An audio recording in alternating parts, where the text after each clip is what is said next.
Morning, guys. We have got a lawsuit on our hands. You want answers? I think I'm entitled. You want answers? I want the truth. You can't handle the truth. Alt is suing Beckett. Let's talk through it.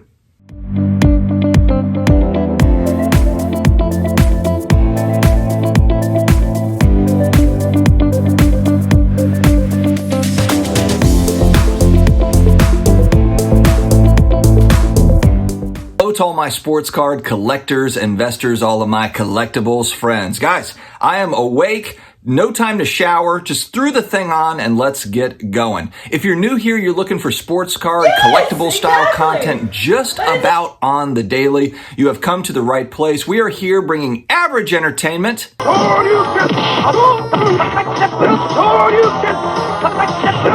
And we'll continue on. So definitely hit that subscribe button down below so you're notified every time a new video comes out, and they are plentiful.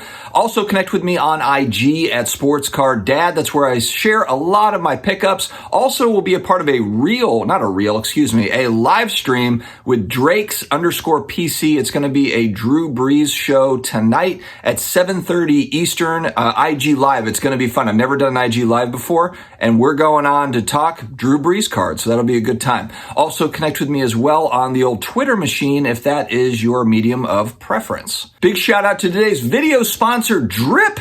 Drip, the live streaming marketplace. The thing I love about Drip is there's all sorts of different types of collectibles on the site. You've got sports cards, you've got non-sports, you got Yu-Gi-Oh cards, Pokemon cards, comic books, all sorts of different things. So definitely check it out. I will put a link in the video description as well as pinned in the comments. Check out Drip Marketplace. All right, guys, I am subscribed to Wax Museum Podcast, and this guy does a really good job. Longtime hobbyist, but breaking down a lot of different hobby news type stuff. And this is one that he caught, I believe, from Paul Lesko on Twitter. So it's gone through a few different places. But Paul Lesko, if you don't know him, he is an attorney that tackles a lot of these hobby-related style lawsuits, breaks them down, and tries to kind of explain what's going on to the average Joe like myself. All right, so the card at hand that we're talking about here is really a monster. It's a Steph Curry rookie gold refractor numbered out of 50. Really a huge card. Card is sold in the hundreds of thousands of dollars. And this is a card that Alt bought.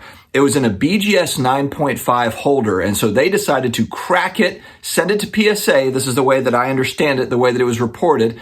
And PSA came back with an altered/trimmed style grade, altered essentially. They did not give it a numbered grade. And so Alt then sent it back to BGS, and BGS kind of stood with the altered trim, did not go back to the original grade. And so now we've got an issue. Alt is upset because it was in a BGS 9.5 slab. Now there might be more details that I'm missing here. There's maybe part of the suit that I don't know. Maybe there's just details I'm missing, but I think the obvious thing here is just that once a card has been cracked out of that case, that's been authenticated essentially, then it's kind of like, well, what happened to the card after that? That's going to be the big question mark. I assume that's what BGS is going to say is hey, once this thing was moved out of our case, we have no idea where it went, what happened to it. And that's, I would think, a fairly easy defense. Again, I am not any sort of attorney. I do not specialize in this area whatsoever, but that would be my thought. Now, again, maybe there's more details to this thing that will come out, and that's what I'll be kind of paying attention to.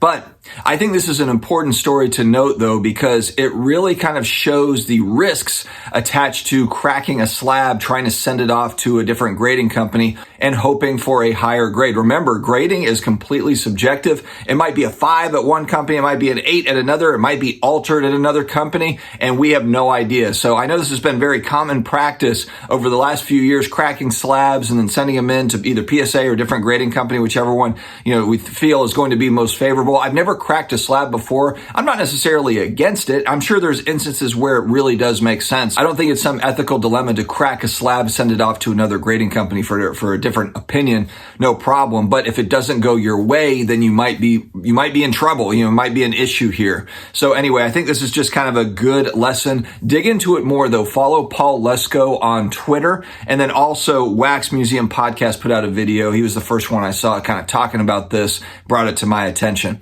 All right, guys, stay healthy, stay awesome, and I will talk to you again later.